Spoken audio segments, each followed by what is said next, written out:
Ghost of ഉച്ചിയ അല്ലെങ്കിൽ mother ഉച്ചിയ. Mother ഉച്ചിയുടെ പേര് തന്നെ കേൾക്കുമ്പോൾ പേടിക്കാത്ത ഒരു ഷിനോബി പോലും ഇല്ല. ഈ നറൂട്ടോ സീരീസിൽ നോക്കുകയെങ്കിൽ ഉച്ചക്കാണ് ആരെ പെർഫെക്റ്റ് സുസാന ഉണ്ടാക്കണമെന്ന് ചോദിച്ചാൽ നമുക്കൊരു ഉത്തരവേ ഉള്ളൂ, മാതർ ഉച്ചിയ. മാതർ ഉച്ചിയൊക്കെ എങ്കിൽ തൻ്റെ ഷാഡോ ക്ലൗണിന് ഒരു സുസാന വെച്ച് കൊടുക്കാനും കഴിയും. 10ഓളം നേച്ചർ ട്രാൻസ്ഫറിൽ മാസ്റ്റർ ആവാനും 80,000 ഷിനോബികളായിട്ട് ഫൈറ്റ് ചെയ്യാനും തൻ്റെ പകുതി പൊട്ടൻഷ്യൽ പോലും എടുക്കേണ്ട വന്നില്ല മാതർ ഉച്ചിയക്ക്.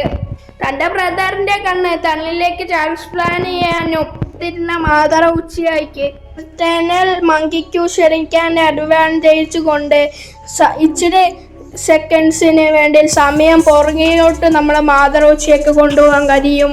എനിമീൻ്റെ ചാക്രയും മൂവ്മെൻറ്റും മനസ്സിലാക്കാൻ നമ്മളെ മാതർ ഉച്ചിയക്ക് കഴിയും. ഇനി ഞാൻ മാതർ ഉച്ചിയെ കുറിച്ച് എന്തെങ്കിലും പറയാൻ മറന്നു പോയിട്ടുണ്ടെങ്കിൽ നിങ്ങളൊന്ന് കമൻറ്റ് ചെയ്യുക.